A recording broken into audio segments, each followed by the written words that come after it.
Half a million people could lose their jobs depending on how the trade war goes. It's like, that's huge. Trauma is internalized and then becomes part of your DNA. We're leaving this country. It's over. And a decision like that should not be made solely based on emotion.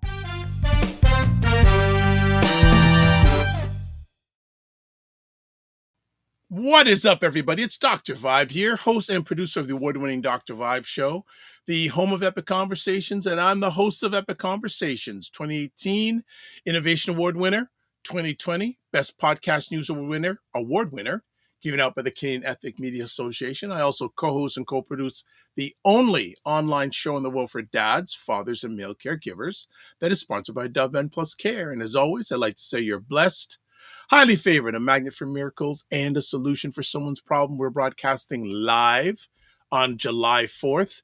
So it's American Independent. Good. Wow. Dr. Tachi is already in the house.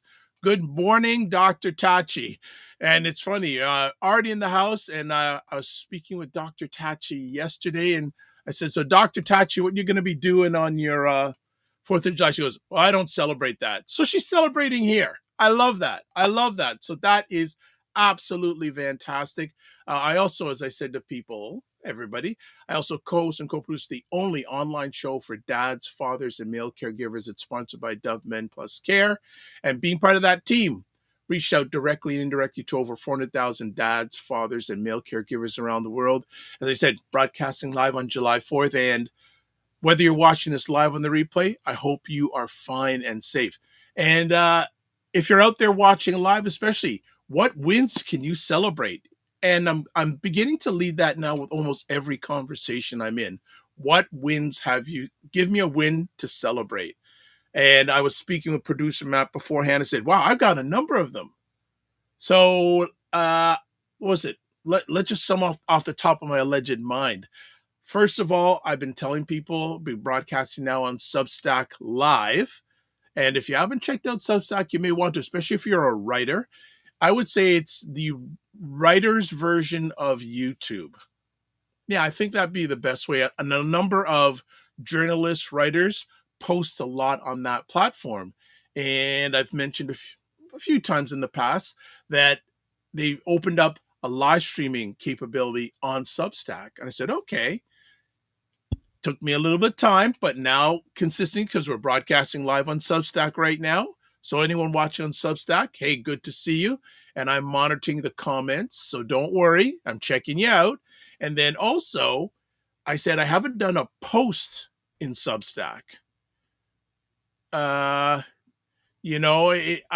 say a post. No, okay. So when you do a live stream on Substack, after it's finished, it saves as a draft. So if you go to my Substack page, if I'm not up until last night, but we'll get to that.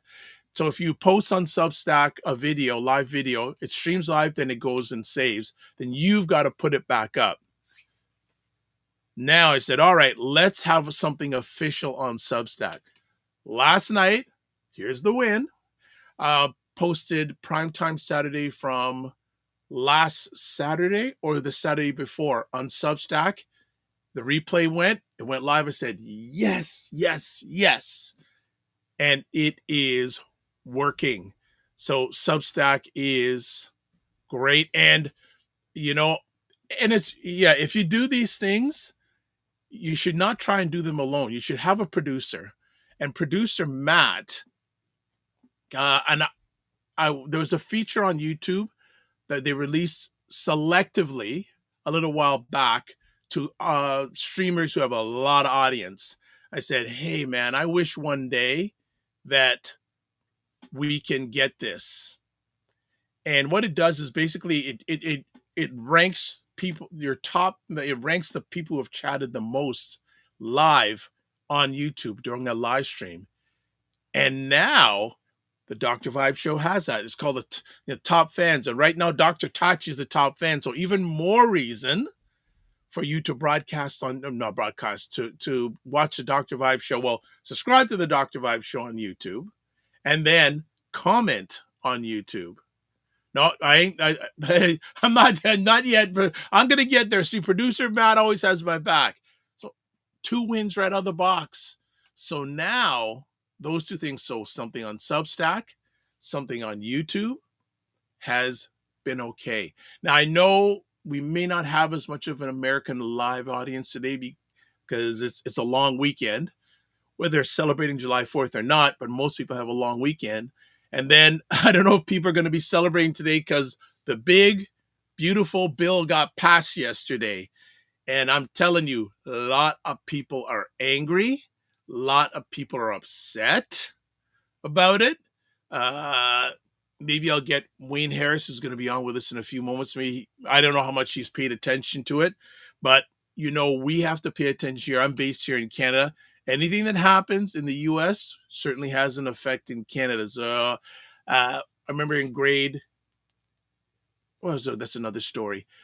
So if U.S. gets cold, U.S. gets a cold, we get sneezes. So we're going to be impacted. And with the trade stuff and all that stuff, there's so much stuff going on in the world, especially economically. We're going to make that conversation happen today, but just we know that it could be a little bit of a lower turnout today, but that's okay because we're going to be dropping knowledge bombs, information, etc., etc., etc. On that note, we are going to go to a break. So we'll be back in 30 seconds, do some housework, and then we're going to get Mr. Wayne Harris on the show. So see you in 30 seconds. What is up, everybody? It's Dr. Vibe here. These are 2 ladies. They're not all over the place. They're straight shooters. I got to This is part of the story that a lot of news outlets are not talking about.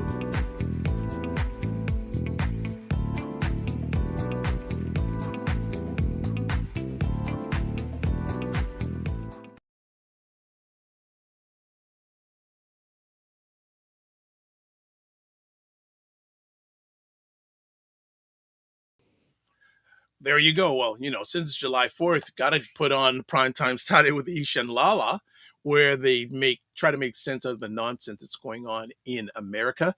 And program alert, we're doing a replay tomorrow because they're taking the weekend off, just because it's a long weekend, not to celebrate the 4th of July. Just want to make sure there's a little differentiation. So not to celebrate the 4th of July, but it's a long weekend, but something's going to be on. It's ready, queued up. So if you subscribe to me on any of the platforms, it's ready to go. Excuse me. Let's go to the homework or housekeeping stuff. Subscribe to the Dr. Vibe Show on YouTube and hit the notification button. Like the Dr. Vibe Show on Facebook, LinkedIn, Instagram, TikTok, Blue Sky, and Substack. Yeah, all those platforms, we is there. And we're just short of 1,850 subscribers on YouTube.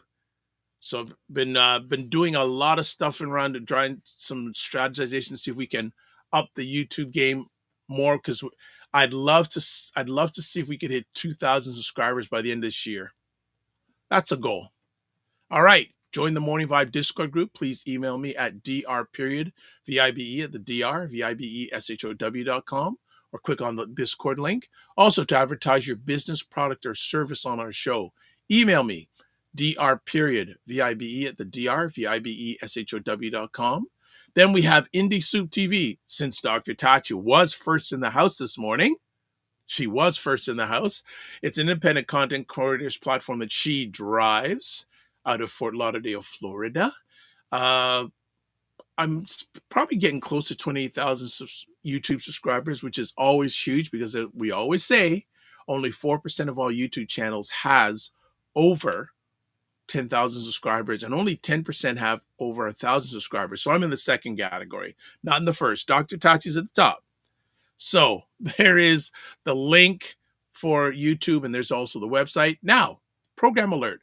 Coming up on this Monday's show, Donovan Martin Sr., who is the editor behind the Daily Scrum News. He was on about a month ago, him and Emma from that publication, Emma Ansa.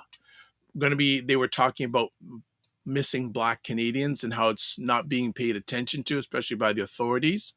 Well, Donovan is now going to be on once a month. Emma's already been on once a month, But Donovan, now it's his turn, and we're going to be talking about Sean Diddy Combs. Are you still listening to his music?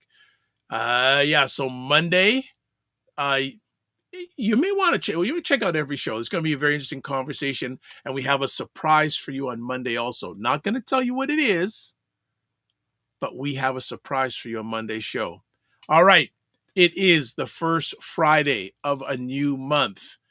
Man, and you know how fast this month's going to go, because once summer hits, the weather goes, whoo! So as always, we have Mr. Wayne Harris joining us. So hello, Mr. Harris. Hope you are doing fine. What's going on? What's going on? Doctor, happy 4th of July. I don't celebrate them things, brother. That's them people. That them people. You're both of us are wearing red. We're wearing our Canadian red. Yes. Yes. Let's make 4th of July great again. Well, some people. Well, I would love to ask Americans how they feel as an American on this 4th of July, especially how the big, beautiful bill is going to be signed today. Yeah. Well, you know what? That's a good question. Dr. Tachi's on. Why don't you ask her? Yeah, well, Dr. Tachi, we asking the big beauty. I know what I have a feeling what Dr. Tachi is going to say, but I'm not going to. I don't speak for people. All right, I don't do those things. But yeah, so you've been doing some traveling. Yes, I went to my homeland, my parents' homeland of Barbados, from the 19th to the 25th, and my father had some specific requests for his internment of his ashes. So my brother and I and our families went down to Barbados and took care of business for him. So his last resting place is about a kilometer from where he was born. Okay, well, and took care of that. So it was a unifying celebration of his life. Nice. And I was proud to be able to do that for him and do it with my brother. My sister couldn't be there because she is not a born American. Oh. And you know how that goes. But well, and we'll leave it at that. So she was trying to do the math about the pros and the cons about being there for a very important celebration of life, but the risks with what we're hearing from the various news medias about people who are not born in the state. Even if you're born in the States and you're a naturalized citizen, there are shenanigans that have been promoted that could take place that could cause you not to be able to get back into the country that you live and work in. So she made that very, very difficult choice. I'm sorry. I'm really sorry to hear that. I'm sorry as well. But again, I know that she did not make that decision lightly. But at the time that we were booking tickets, this was the talk of the day.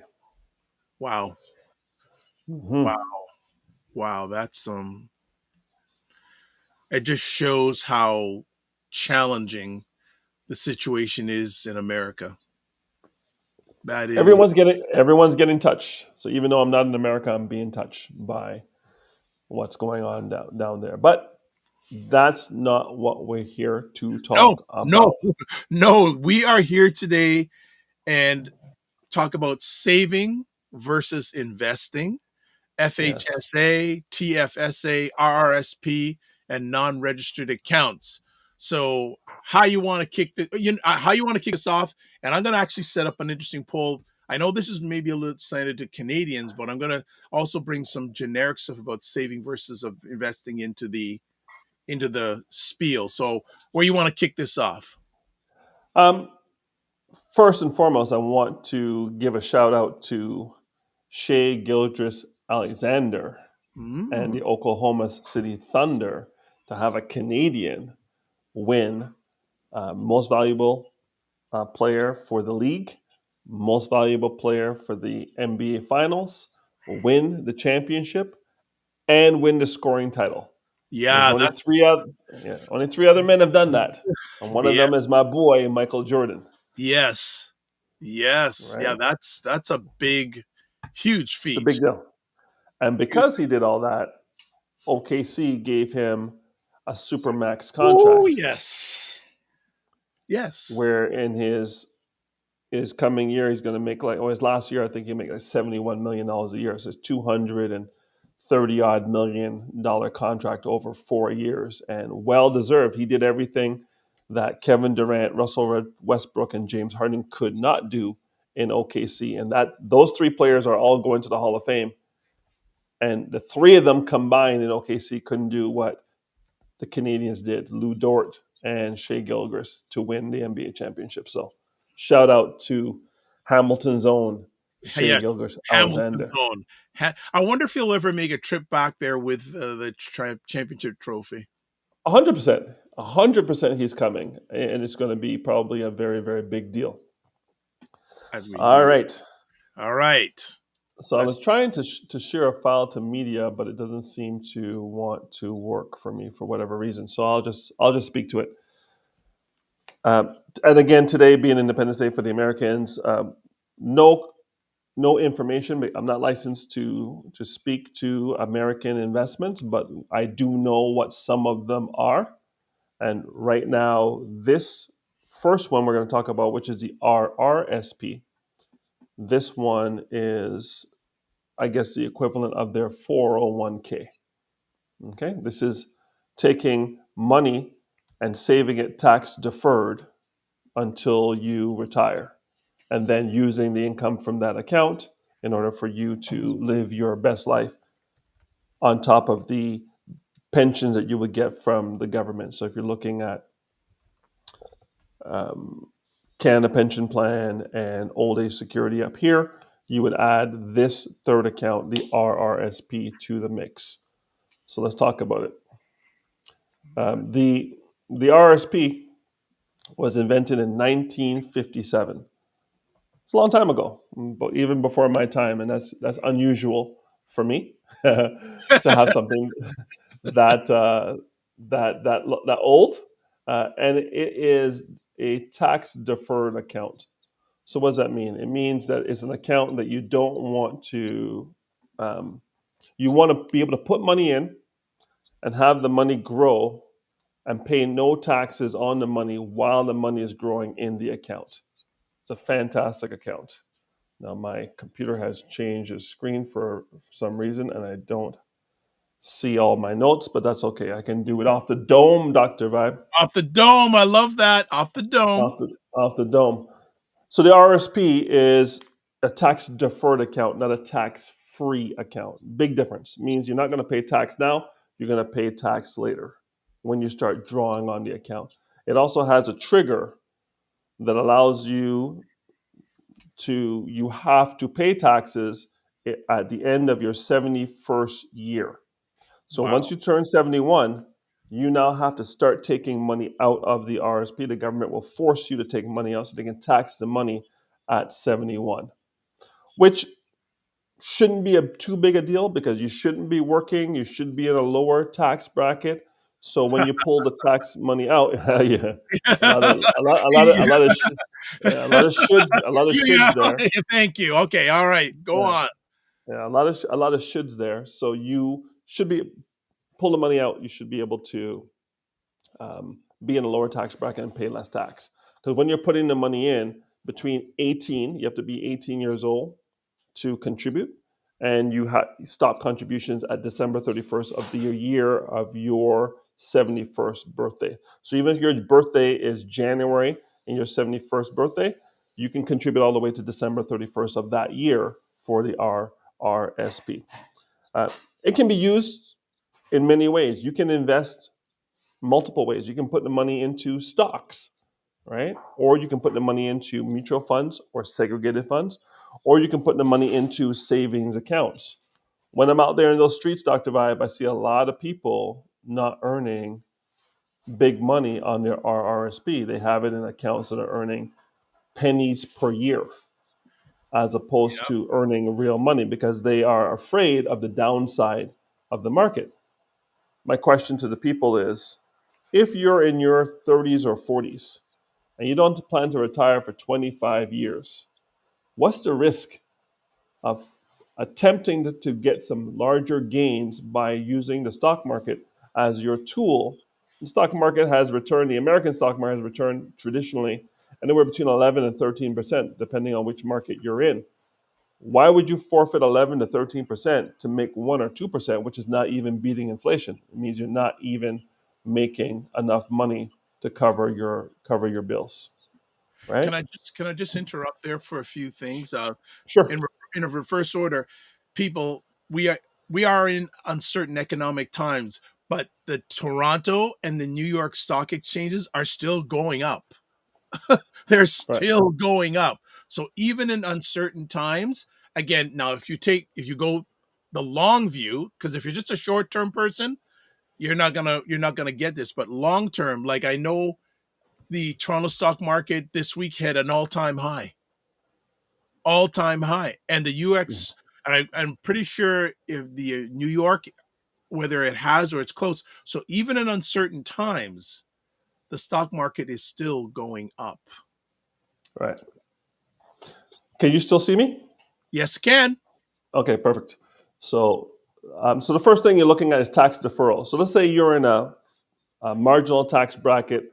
The highest tax bracket in Ontario is 53.53%. Believe it or not, Dr. Vibe, you make $1, the government takes 53.53% of that money. If you're earning north of 200 and change $1,000 a year. So if you're making about $250,000 a year or more, you're in the highest tax bracket. You're going to pay 53% of your income. So every dollar that comes in, 53% is coming off. On top of that, CPP is coming off. On top of that, OAS is coming off. On top of that, EI is coming off. And then you get to live on the difference. Congratulations for being in Canada and in Ontario. It can be higher in other provinces. Out east in Nova Scotia, it's 54%. Okay, so that's the first thing. For every dollar you put in, you get a tax deduction based on your marginal tax bracket. So if you put $10,000 in, you're going to get a $5,300 tax return. Not bad. Okay, Yep. that's as high as you can get in Ontario. The second thing you can do is you can put it into compound growth. So it doesn't have to be in things that don't earn a lot of money. You can really beat inflation and really, really grow your money because you're not being penalized by tax on an annual basis.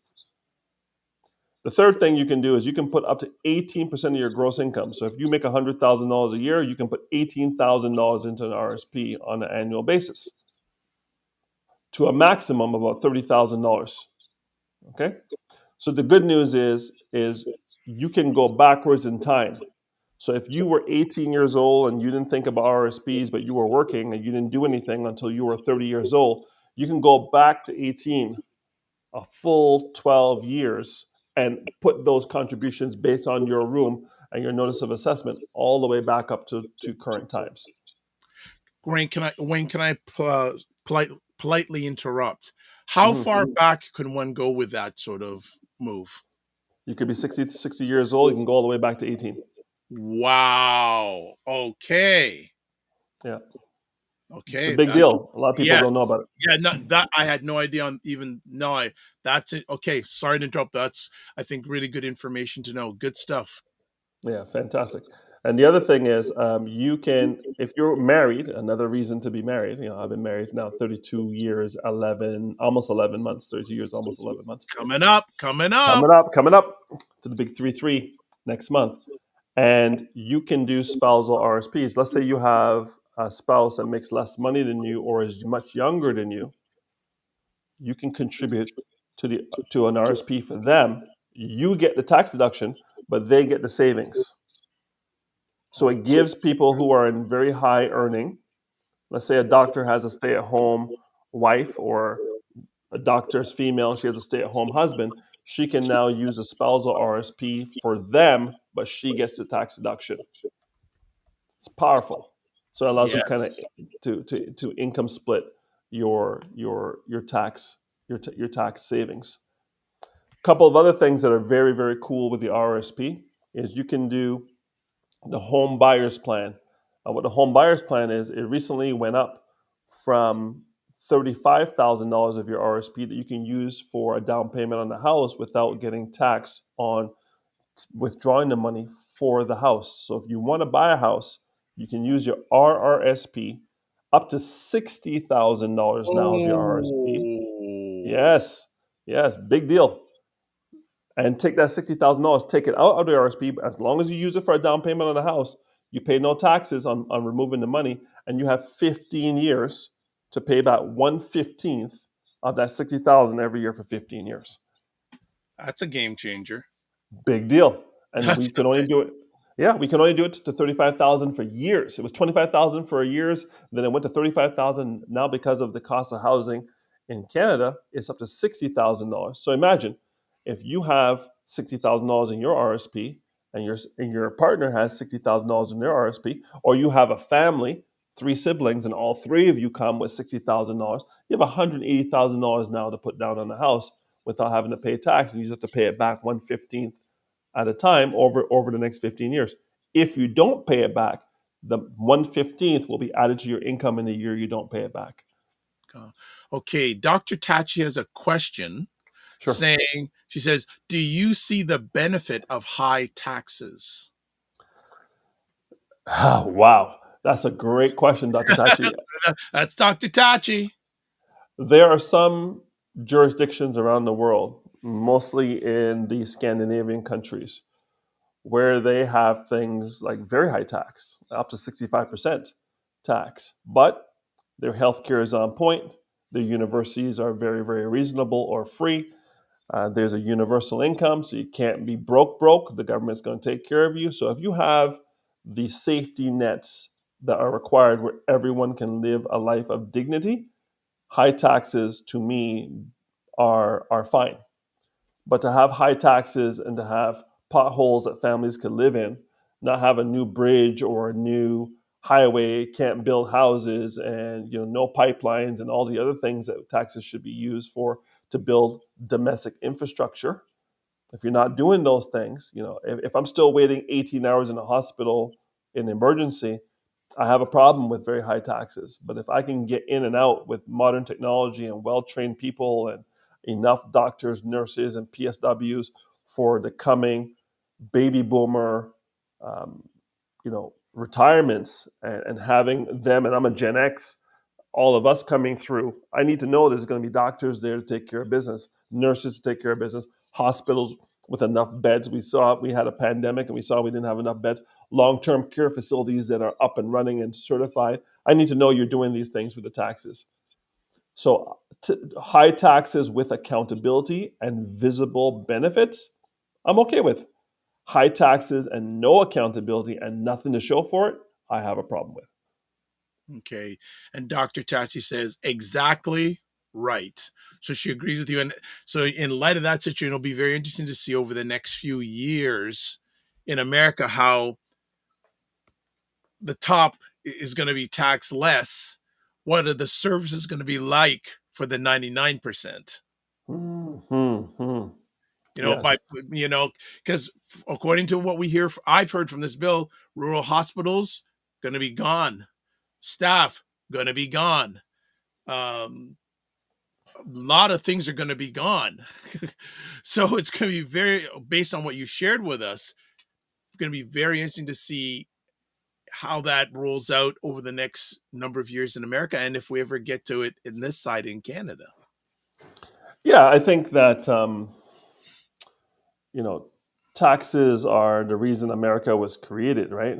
It was a Boston Tea Party and all that good stuff. So you have to think about why people are upset with what's going on with their taxes, right? Mm-hmm. Mm-hmm. Mm-hmm. So one more thing with the RRSP. RRSP has a lifelong learning plan. So you can take from your RRSP for you to go back to school up to $20,000 you can borrow against your RRSP to go and do your master's degree or go do some higher education. And again, no tax on that. And you have to repay it over 10 years. Same thing, 1/10 of it going back into the RRSP every year for the 10 years, or you will have it added to your income. Now, the key here is it has to be an approved education. What's approved and what's not approved, that changes all the time, but mostly university, college, Maybe something in skilled trade, they might give it to you. Culinary, maybe you have to go and check and see what the rules are on the website, government website, canada.ca, and they'll tell you what's approved and what's not approved. Okay? Got it. Now, Okay. okay, Just so want go ahead. another quick question. Oh, now the comment here from Dr. Tachi, and thank you, Dr. Tachi, for driving the ship. The comment says, she goes, the interesting thing is that we're already taxed more than the 1%, yet the infrastructure here is crumbling. And she's saying in the US, in Florida, they haven't done a darn thing since the New Deal. Yeah, you know what? Your foreign policy and your military take up a lot of your budget in the United States. So the Army gets everything it needs, or the joint services get everything they need in order for them to do what needs to be done to maintain American foreign policy. And that's neither here nor there. I'm not going to comment on that. But America ensures that there are favorable trading conditions for America all over the world. And they have something like 800 bases around the world. And all those bases have bodies and buildings and infrastructure and equipment. And all that has to be paid for. Yep. Right? All that has to be paid for. So this is where, if someone were to do a true audit of the joint military services, you think about, you have the Army, you have the Navy, you have the Marines, you have the Air Force, you have the National Guard, you have the Coast Guard, you have Homeland, FBI, CIA, ATF, DEA. Whew! Where's Doge?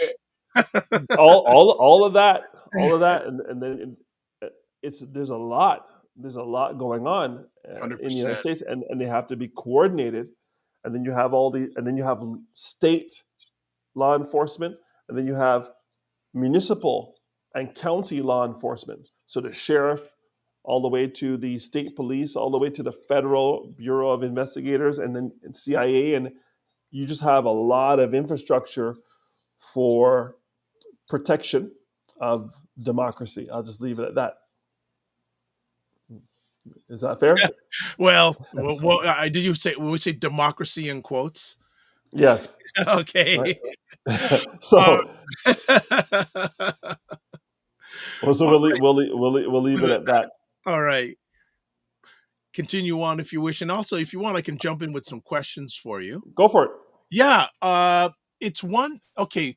What's the main difference between saving and investing, and why does it matter when choosing accounts like FSHA, TFSA, and RSP?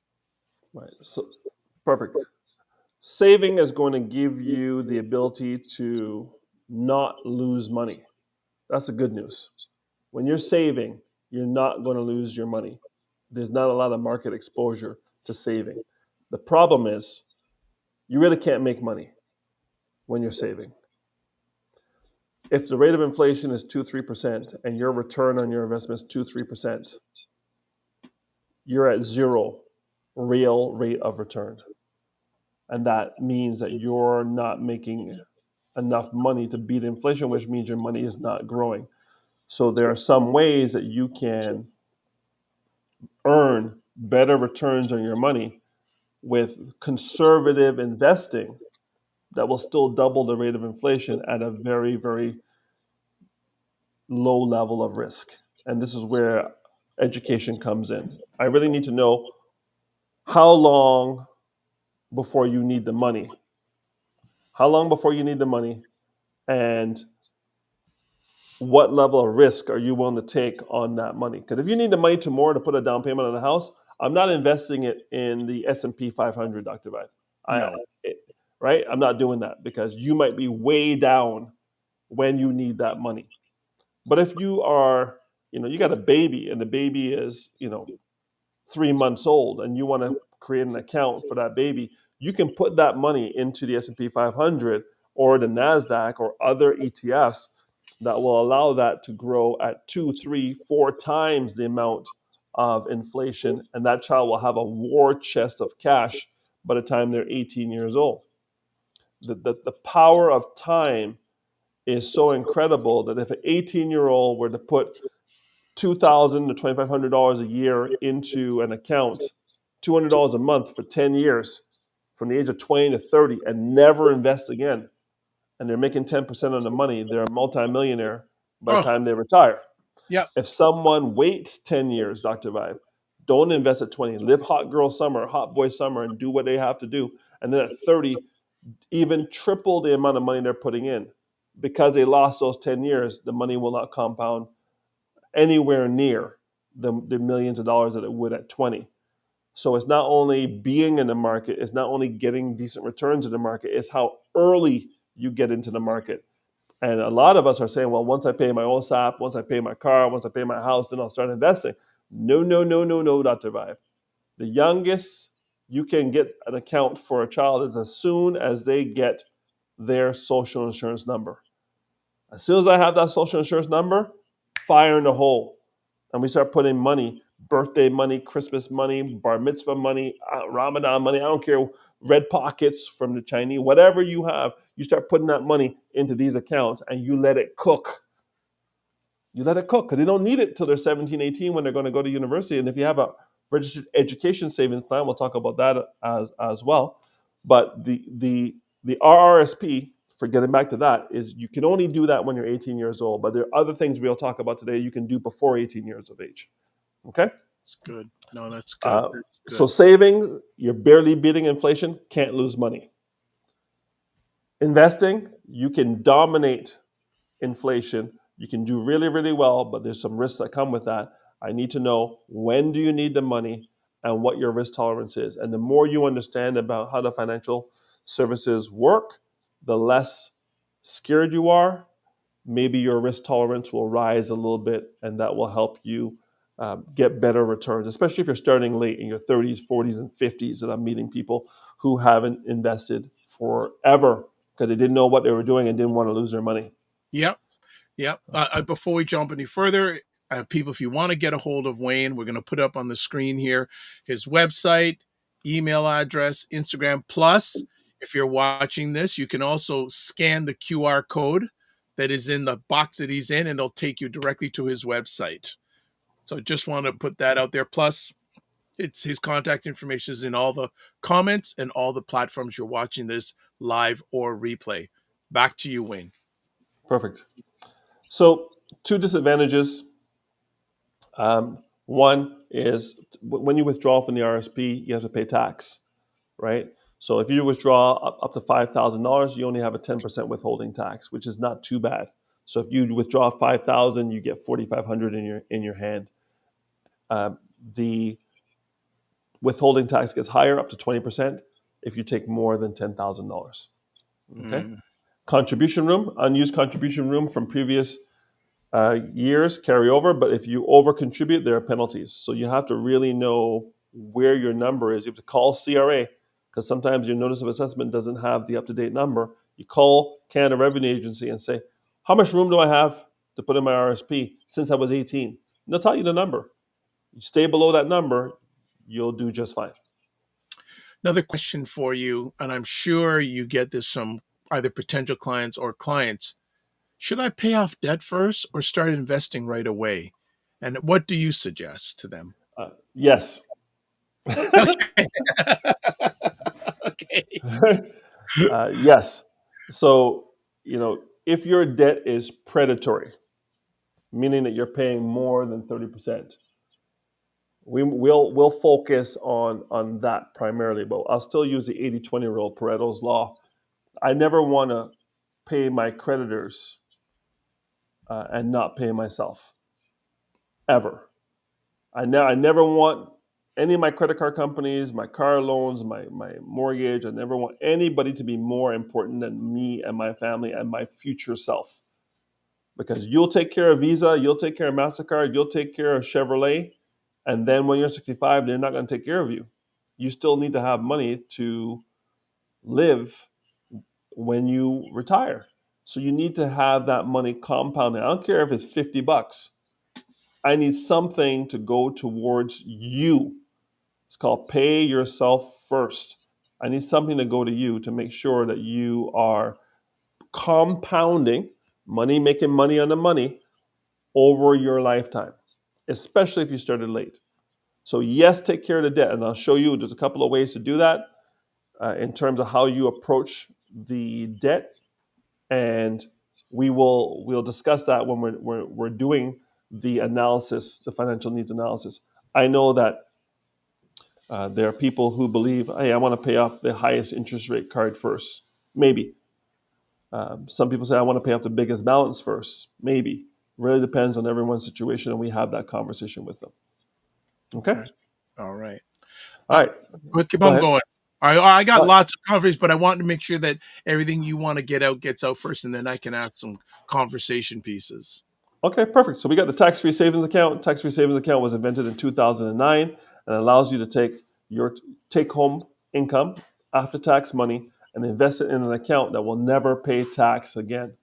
It's crazy. So they have it in the States. It's called the IRA, Investment Retirement Account, IRA, and the one in particular called a Roth IRA. And you have the ability to take after-tax money, throw it into this account, and you can invest it in anything. Stocks, mutual funds, segregated funds, or basic savings account, and this will grow tax-free. So depending, again, this account opens up only when you're 18 years of age, and you want to put stuff money into this account, and you can have some of it at very high risk, some of it at medium risk, some of it at low risk, or all of it at high risk, depending on your appetite for risk. But you have the ability to stuff this account with money that you'll never pay tax on, even when you withdraw it. This is the key. The RRSP, you have withholding taxes. You have other income taxes on the RRSP when you withdraw. The TFSA, no taxes. Everyone should have one.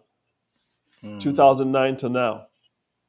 So if you have a TFSA and you've done fantastically well with it, it does not affect your CPP and your OAS. No one's coming to say you're going to get less CPP and less OAS because you have a big fat TFSA. It's fantastic. Okay. Third, flexible contributions. You can do it monthly, or you can do it ad hoc whenever you have some money, put the money in. But you have the ability to control that account. You say, okay, I missed my contribution for 2024. In 2025, I can put that contribution in for 2024. It's fantastic. Nice. And the ability to withdraw money from the TFSA. And once you withdraw the money from the TFSA, you can't put that money back in the same year. It will be seen as over contribution. But if you put the money in a year later, so it's 2025, you withdraw 30,000. Okay. Don't put 30,000 back in that year. It'll be considered beyond the $7,000 you're allowed in 2025. But if you do in 2026, you have the ability to go back and put that money in the following year. Okay. Good. Keep on going, or I can jump in. It's up to you. One last point. There's no mandatory withdrawals. So the RSP at 71 triggers a mandatory withdrawal every month. No mandatory withdrawal with the TFSA. The money can be in there until you die. Got it. Okay. Got it. All right. Two disadvantages, lower contribution limits. So the RSP, you can put a lot more money into than the TFSA. And you don't get any tax break for having a TFSA. The TFSA is after tax money. Okay. Back to you, sir. All right. So a few conversation pieces then. So for someone just starting out, which account do you usually recommend opening first? The FHSA, TFSA, RSP, or non-registered account, and why? Good question. It's all about tax, baby. And it's all about marginal tax brackets. So the RRSP, you could start it at 18, but you're probably not making enough money to benefit from it. The TFSA, I would start at 18. The first-time homeowner savings account, again, you're 18. I don't know what kind of money you have to be putting money into a first-time homeowner savings account. But if you wanted to defer taxes and reduce your taxable income, let's say you're one of these child prodigies and you're doing really, really well, I would open up all the accounts at 18 if I'm making money. But if I'm not making money, tax-free savings account is your number one account for people who are not making a lot of money and want to save. Okay. Are there any common mistakes you see people make when using these accounts, and how can we avoid them? Great question. First things first, because I do a lot of work with folks who are considering retiring or they have parents retiring. So we're in the squeeze generation, Dr. Vibe. We have parents who are older than us and may need our assistance financially. And we have kids that are still going through school and may need our help financially. So we're being squeezed right in the middle, squeeze generation. Uh, we want to make sure that people understand that if you have your money in a bank versus having your money in an insurance company, that money is in your estate. And should something happen to you, you have a larger tax footprint in a bank than you do in an insurance company. That's probably the biggest deal right there. So how do you avoid the mistakes? You stop looking to your bank to do your investing, and you start looking to insurance companies to do the exact same type of investing, but with some super tax advantages by doing it with an insurance company versus a bank. The banks are convenient, but from an estate perspective, the bank is probably not the best place you want to put your funds because you have exposure to probate and your final year estate taxes. Okay. How should someone decide whether to save for a short-term goal like a trip or emergency fund versus invest for a long-term like retirement or buying a home? Great question. You want to look at having different buckets of money. So one bucket of money is going to be for my living expenses. Another bucket of money is going to be for my paying off my debts. Another bucket of money is going to be for my short term. I want to go on vacation, sort of savings. And my next bucket is going to be my long term savings. So when I'm retiring, I don't have to look for money. So you want to make sure each one of those buckets is filled and you don't commingle the buckets. So people are going to do hair did, nails did, everything did. That's in bucket number one of my living expenses. Once I hit that number of that budget, no more money for hair, nails, and makeup and all the other things you're doing. And same thing with guys.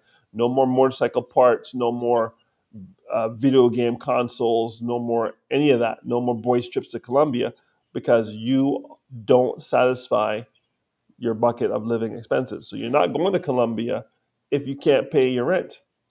But I have people who go to Colombia on credit and pay monthly to go on that trip rather than not go because they can't afford it.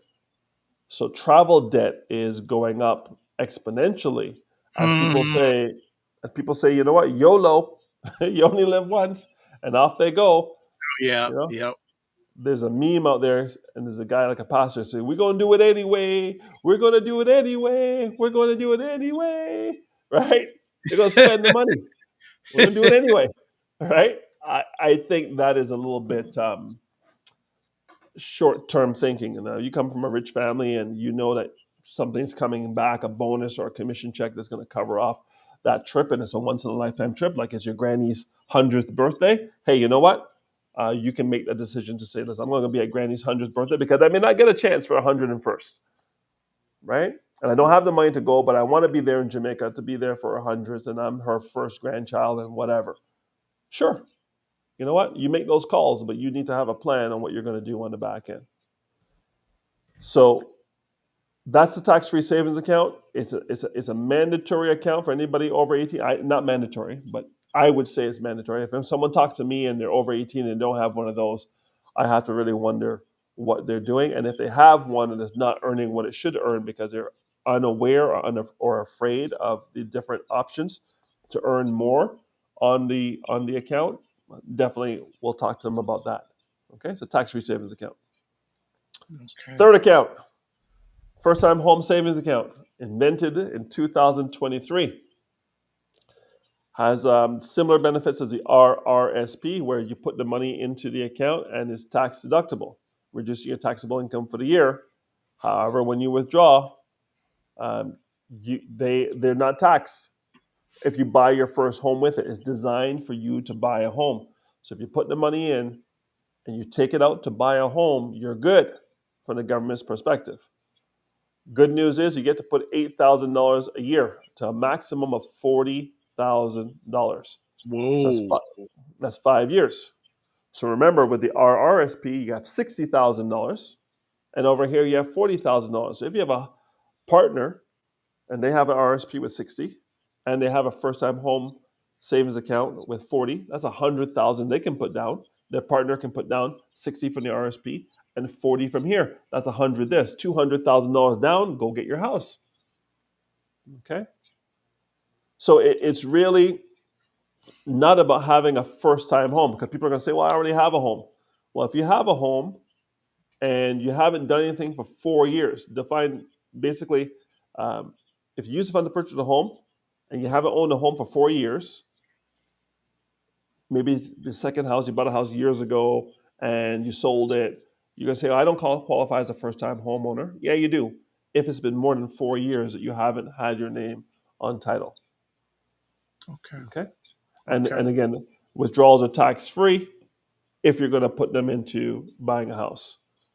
And if you have a first-time homeowners and you don't buy a house, you can transfer these money into an RRSP down the road after 15 years. Okay. Right? So it gives you that flexibility as well. Okay. All right. Good. Keep on going. As I said, I don't want to interrupt, but after you're done, I got a bunch of conversation pieces that I want to drop on you. But I'm gonna see if I can do something here. All right,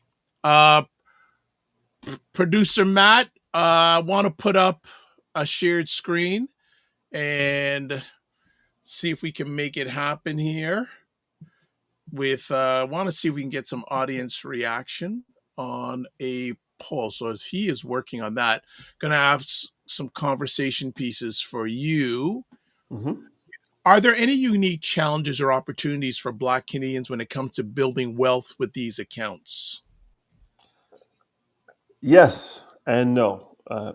If you know someone who knows what these accounts are and how they should be leveraged, and you sit down and you get counsel with them and you follow their instruction, you will maximize your potential to do great things with these accounts over your lifetime.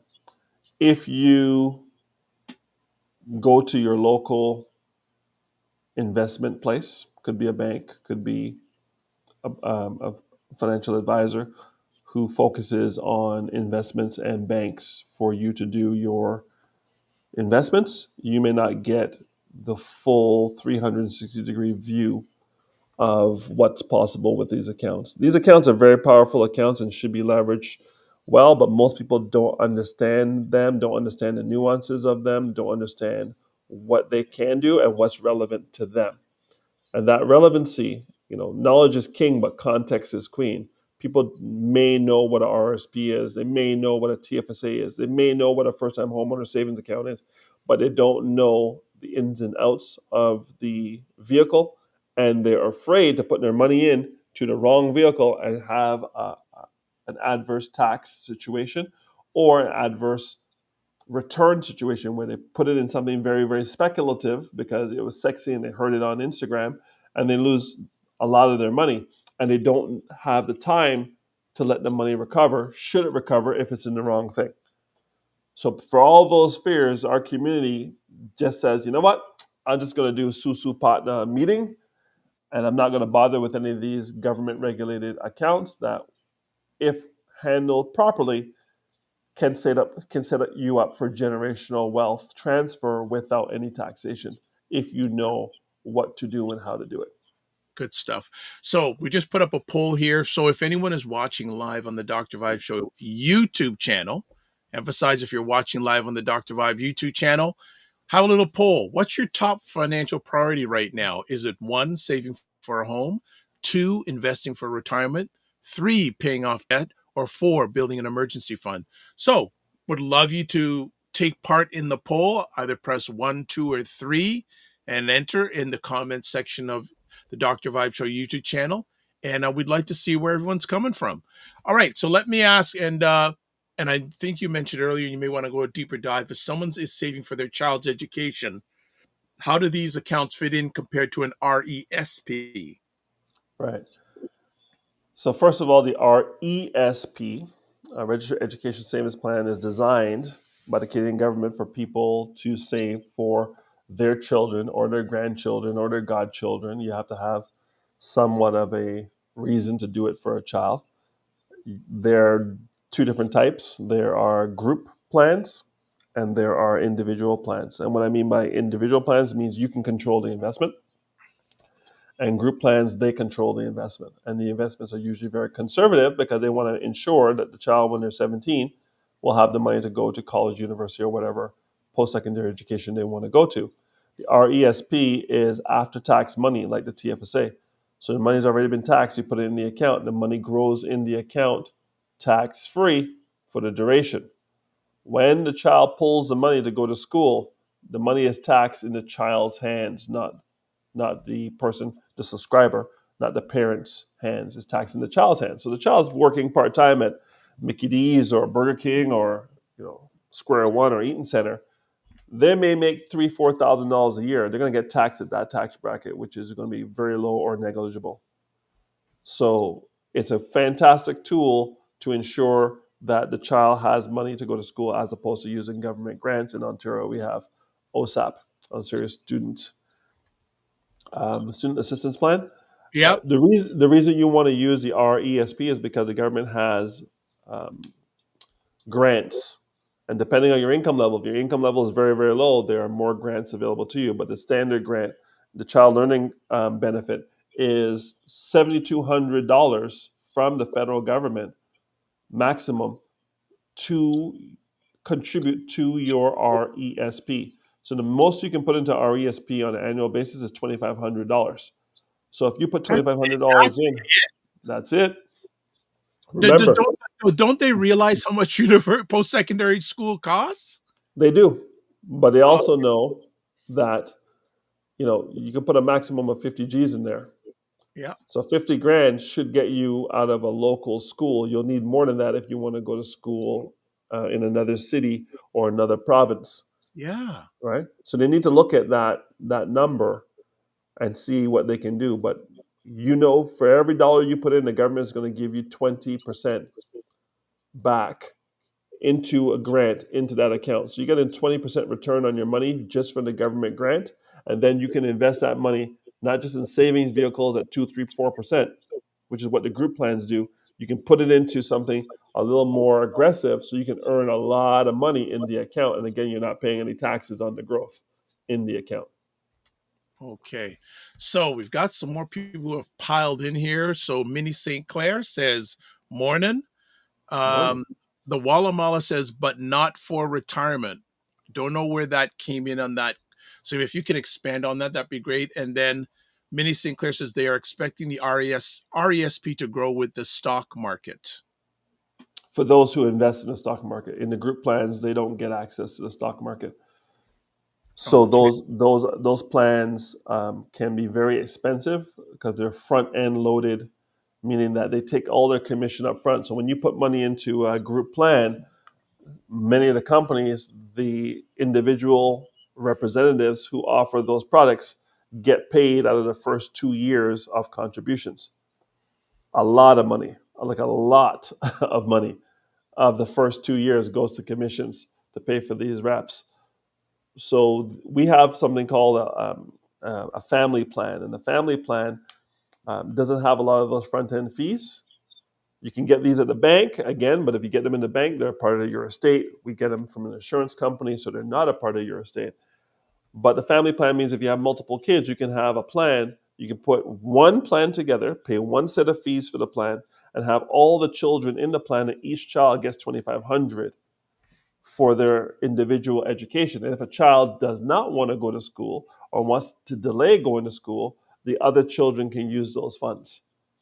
So it's a very, very neat way of giving everybody the opportunity, because you know what? Maybe university and college is not the way. Maybe we need more plumbers, more HVAC, more electricians, more carpenters.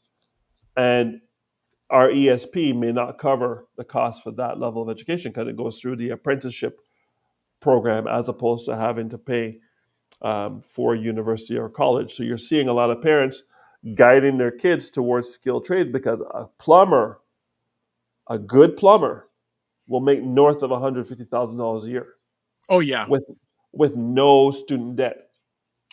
yeah, Right? 100%. A good plumber. A good Good. plumber is available.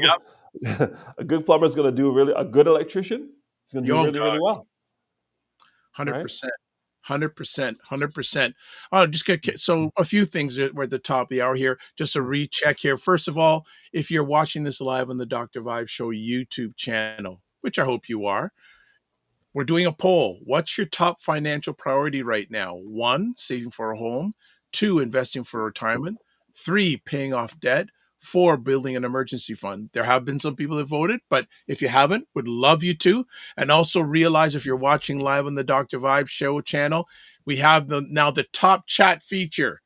So it gives the top, when you're making a comment, if you're in the top 3 people that have made comments during the conversation, it'll list 1, 2, and 3. We have that going on. It seems that the conversation has picked up now. So we'll do this. So the Wallamala says FHSA can only put like 40K in 5 years. Isn't that a bit unreasonable to buy a home? Yes and no. Um, People should not be buying more house than they can afford, and the house prices are a little bit out of whack. So if you're going to buy $1 million house, having $100,000 down payment, 60,000 from the RSP, and 40,000 from the first-time homeowners is a 10% down payment. Okay, so that means you're going to have to get an insured loan from the government, Canada Mortgage and Housing Corporation, or the other one, Genworth. But if you have a spouse or you have multiple business partners, each of them can come with the same 100,000, and you can bring that down to a traditional mortgage, not have to pay for the insurance, have a 25% down payment, and move along. So what we're trying to do is, if the government gives more money for these programs, it's kind of a catch-22 because it's kind of forcing people to look at more expensive houses. And if you're looking at more expensive houses, then you're looking at taking on a lot of debt for 30 years, 25 years at a very high debt level. So it's going to be very hard to recover from. So the government's kind of saying, we don't want to give you so much money that you get crazy with what you're going to go look at to buy. Maybe you need to go get that semi-detached. Maybe you need to go get that townhouse. Maybe you need to go get a condo as opposed to going to get that 4-bedroom, finished basement, walkout backyard home with this program. So I'm thinking that the numbers are very modest to kind of pump your brakes on expectation on what your first house should look like. Now, a lot of people get help from their family and whatnot, and they can go buy more home, but you don't want to make such a big purchase that your house poor, your house rich and cash poor. Like nothing can go wrong, because if you lose your job, like 15,000 people at Microsoft did in the last 3 months, you can't make those payments, and the government does not want that out there.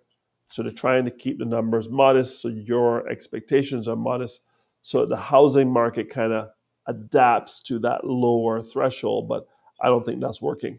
People are just going to go to their parents and their aunties and uncles and get what they need to go buy what they want in the neighborhood they want, which is what they're doing. But if you've noticed housing over the last 6 months, at least in Ontario, very few sales, very few Yeah, buyers, low. and big discounting going on, depending on the neighborhood. Some neighborhoods are like, people want to live there and they're going to pay what they're going to pay.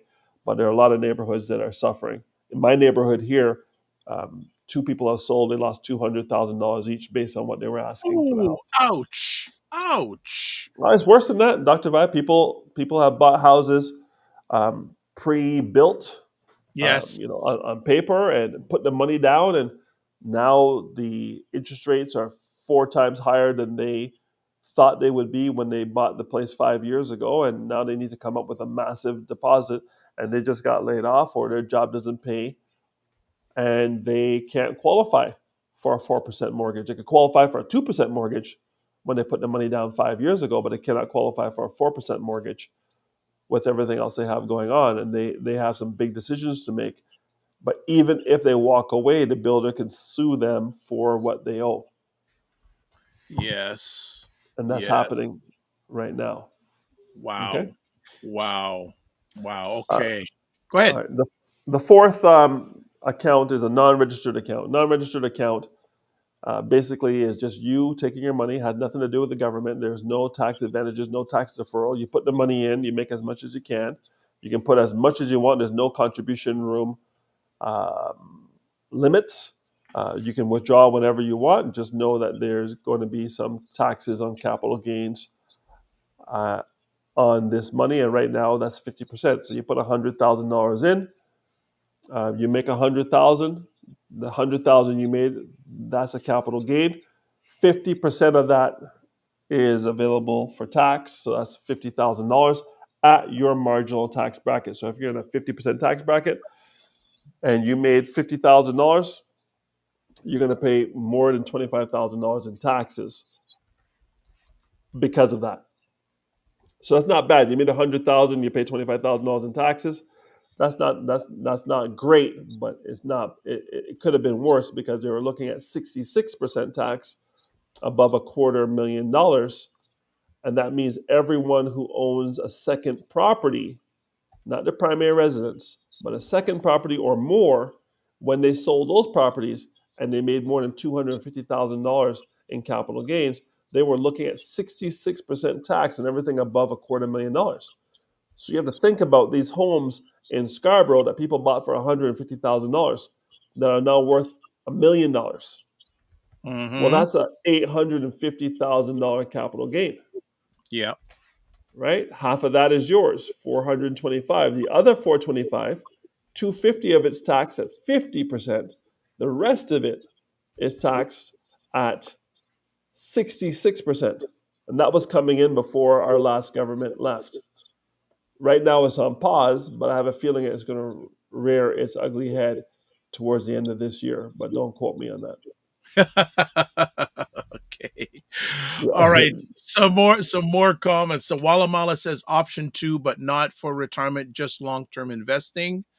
Minion Cam says, and auntie and uncles could help contribute to the RRSP. I was asking my friend if they have opened theirs for their children, and they haven't.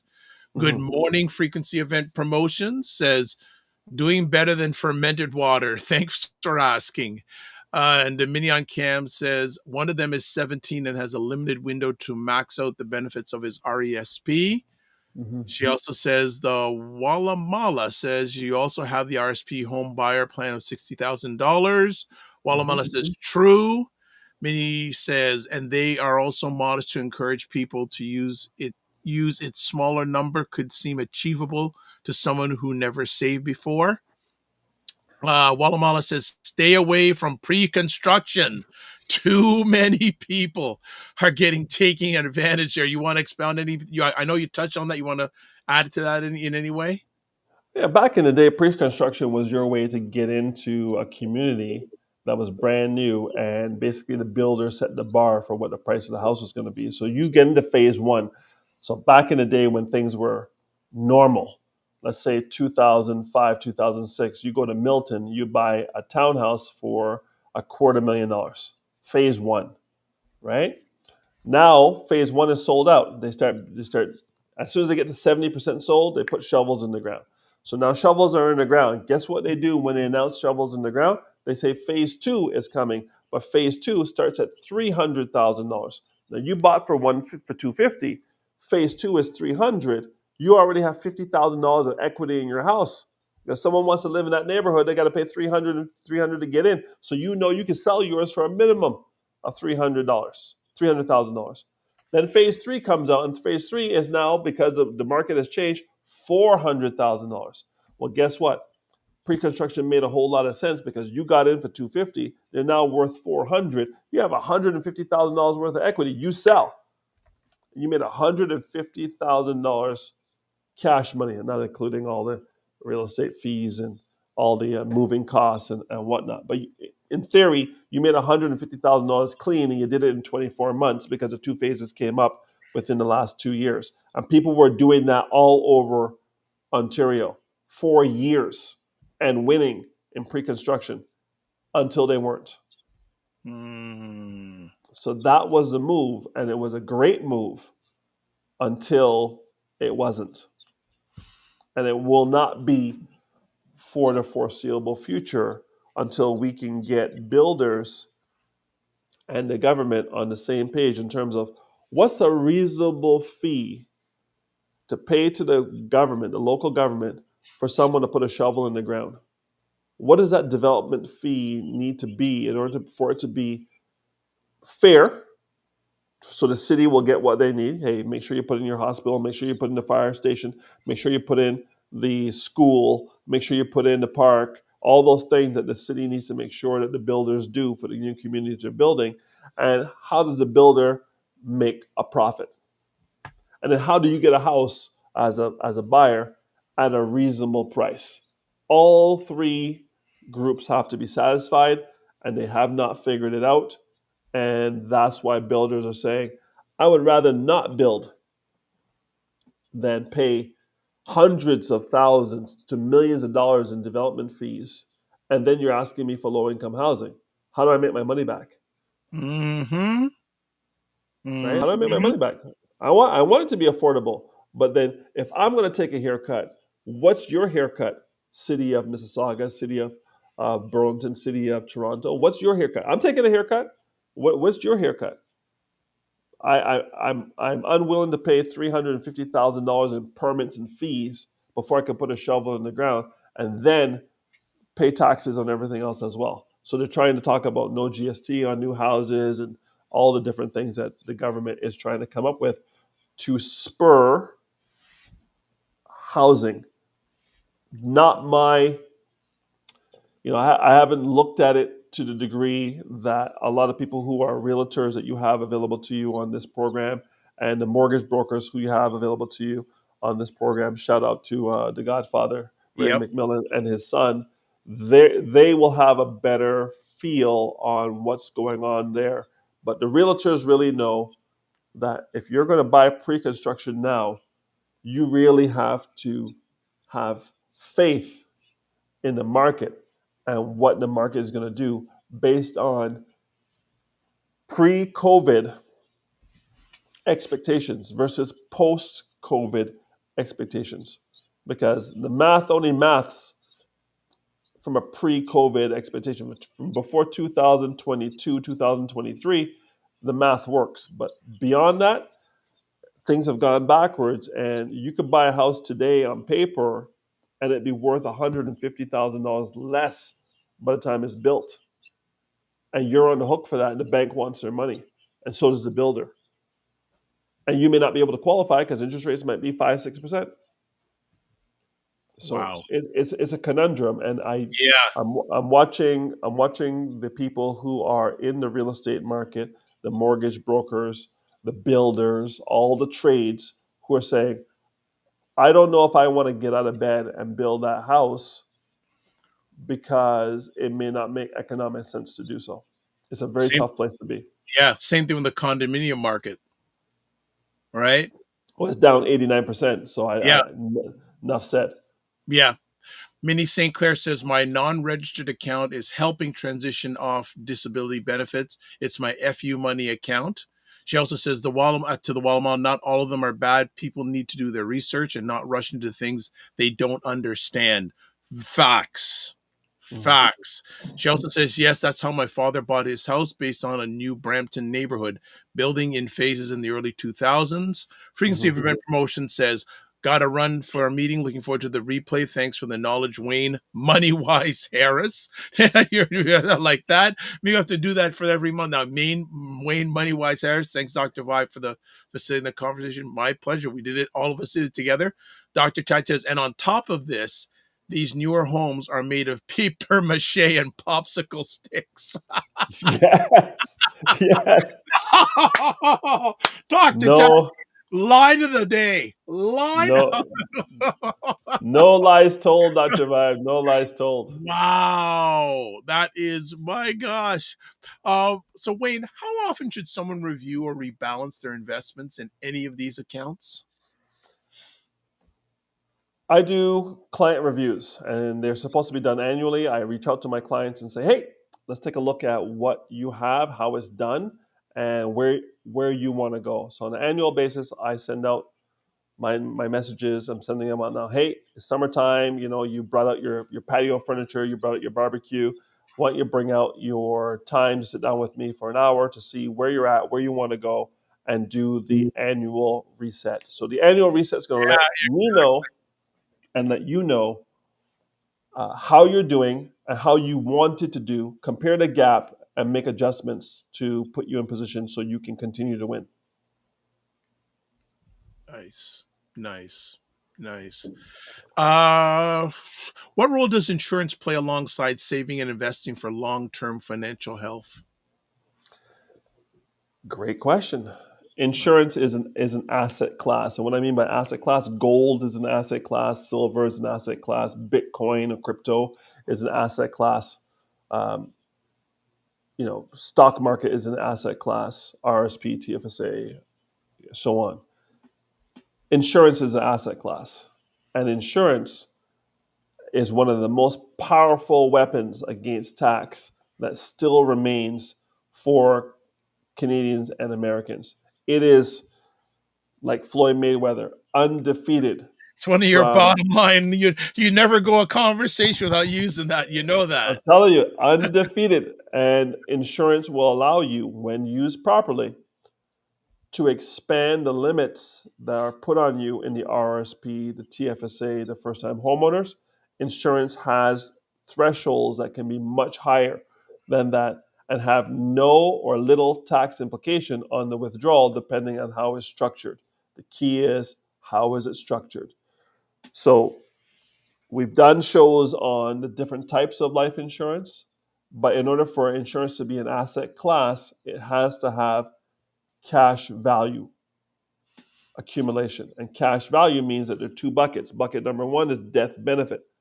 All insurance has a death benefit, but only two of the three types of insurance have cash value. Term life insurance has no cash value. So is it an asset class? It is for your beneficiaries, but not for you. For you, you need cash value, and cash value comes with universal life and whole life. Universal life, you control the investment. How fast, how slow, how aggressive, how conservative. Whole life, the insurance company controls it for you and pays out a dividend. And the dividend has, over the last 80 years, not paid below 6%, which is 2 times the rate of inflation in bad times and 3 times the rate of inflation in good times.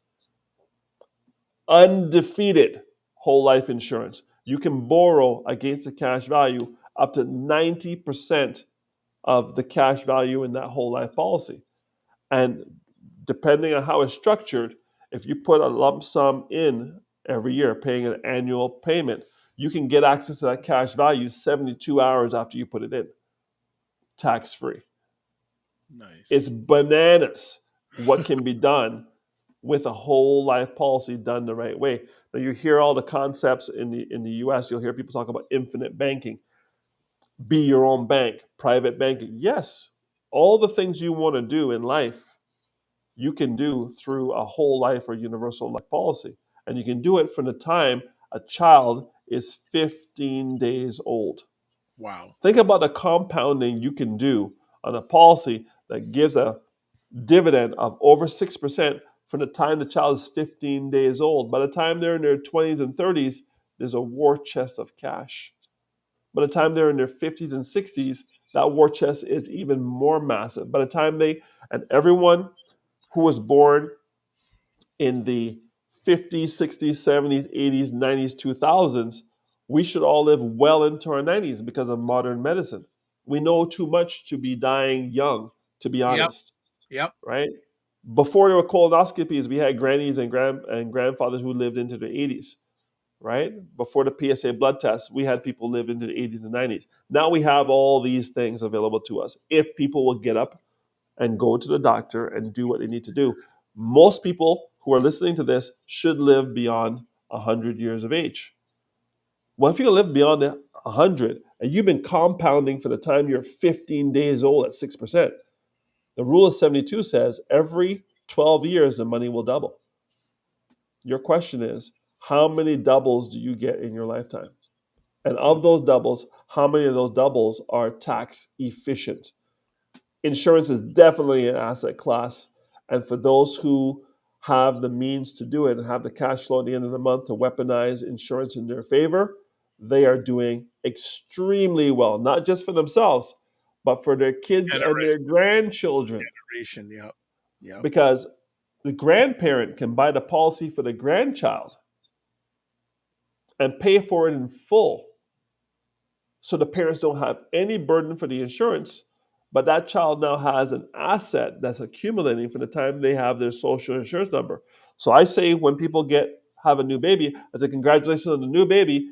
Husband, while the wife is dealing with breastfeeding and all the other things that she has to deal with in the first 2 weeks, I need you to go get the application for the social insurance number and go get that done immediately. Why? Because before that child gets their 30-day inspection or checkup from the doctor to show they won't know autism at that age, but they might know some other things, epilepsy, sickle cell, all those other things that could cause them to be uninsurable. Insure the child when the child is dirt cheap, the lowest possible premium they'll ever get in their life, because insurance goes up with age. The older you are, the more it costs. That's how it works. So when you're 15 days old, you're so close to zero that everything you put in above the cost of the insurance is gravy. And that gravy is going to pay 2 generations later, because if the grandparents give it to the grandchild will be in position from their policy to get policies for their grandchildren. And that's how 3 generations of wealth transfer tax free.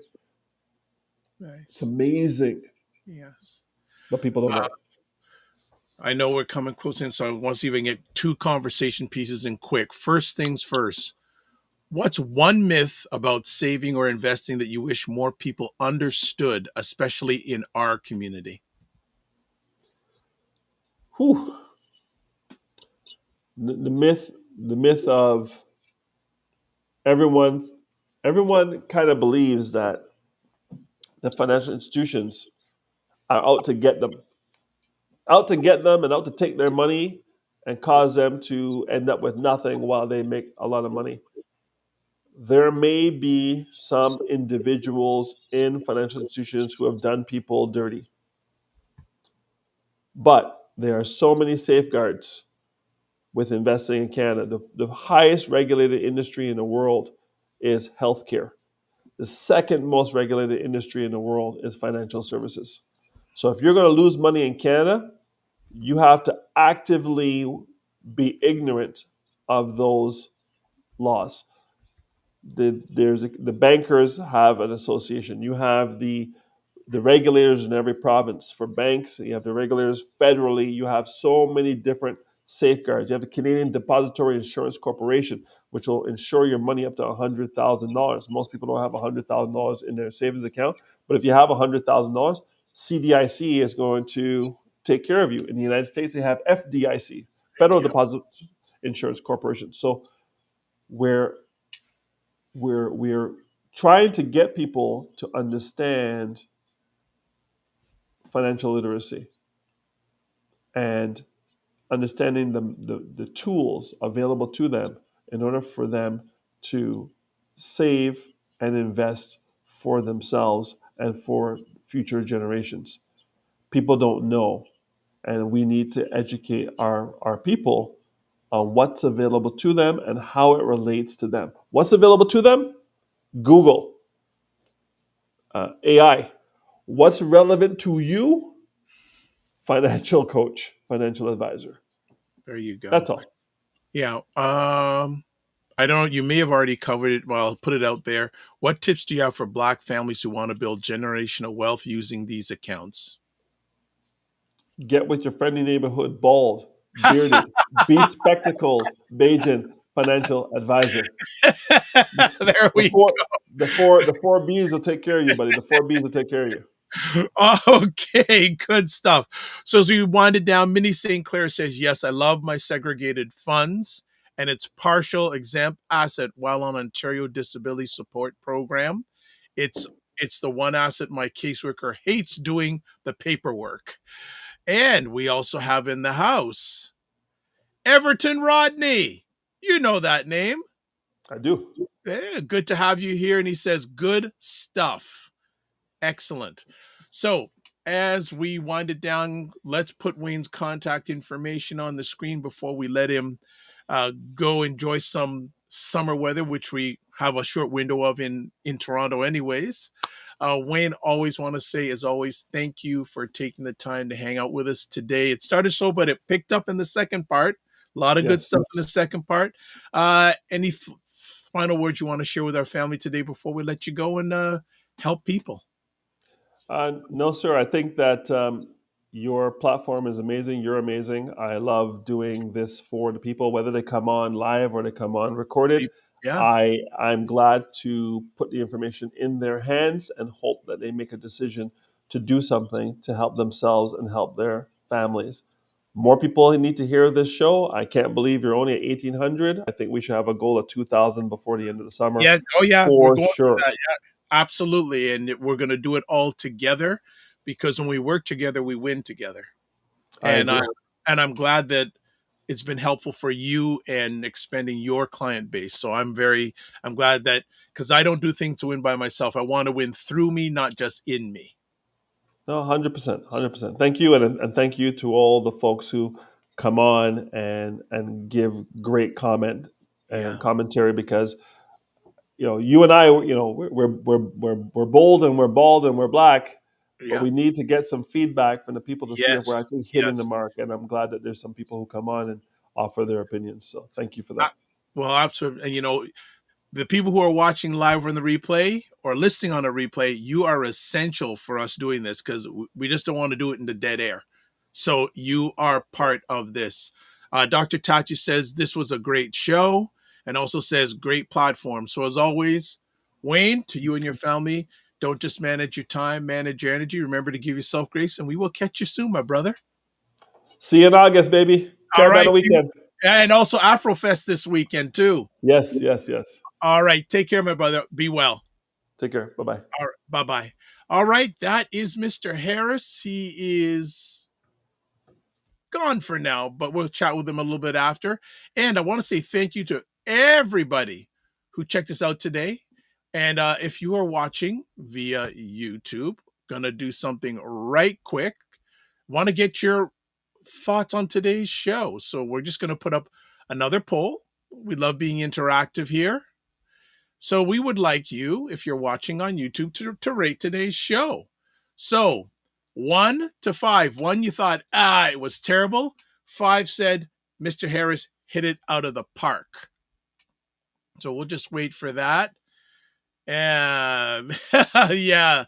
All right. So we are there. So while we're doing the poll thing, I just want to make sure that we cover some last things. So as always, please subscribe to the Dr. Vibe Show on YouTube and hit the notification button. Like the Dr. Vibe Show on Facebook, LinkedIn, Instagram, TikTok, Blue Sky, and Substack. Yes, we are on all those platforms. But again, it's a team that helps me. So big ups to the team. Join the Morning Vibe Discord group.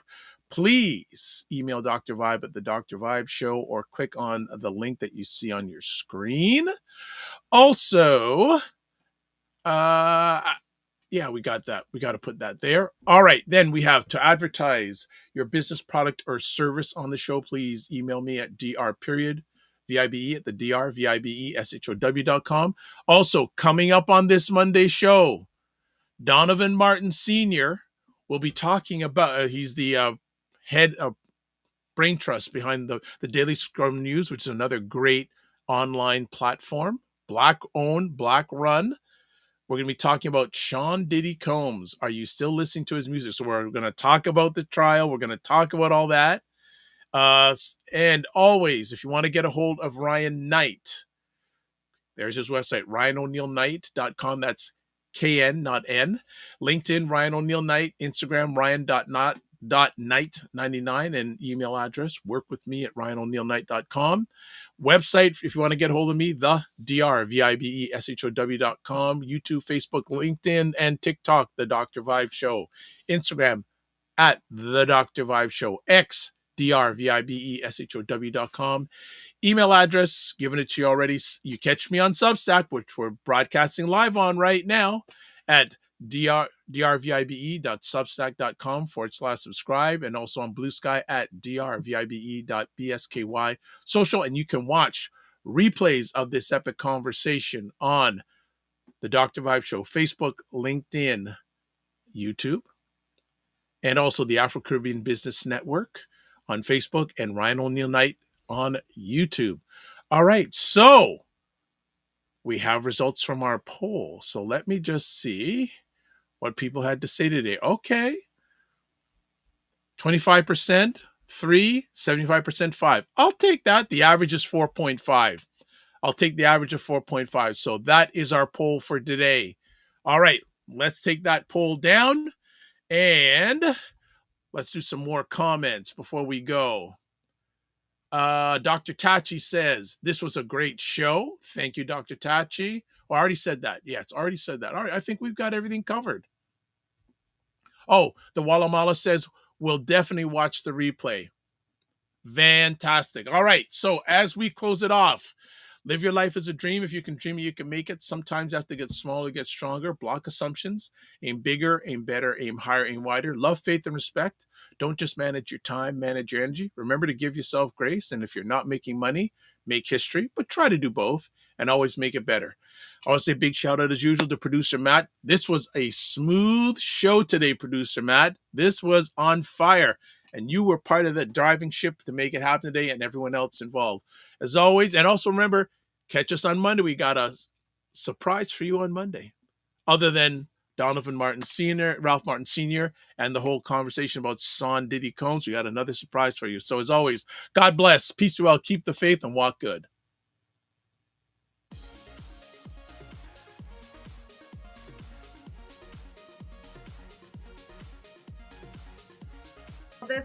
This whole thing of using your business with plant-based products, don't you think your life should reflect that too?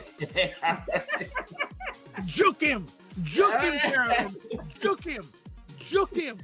The family loves us here because they're saying Fitness IQ Can says put a wig on to get in. Oh God! Oh my God! Like the ideas are just coming fast and furious here this morning. What? Okay, look at this. Global Women Ambassador. Good morning. Look forward. Okay.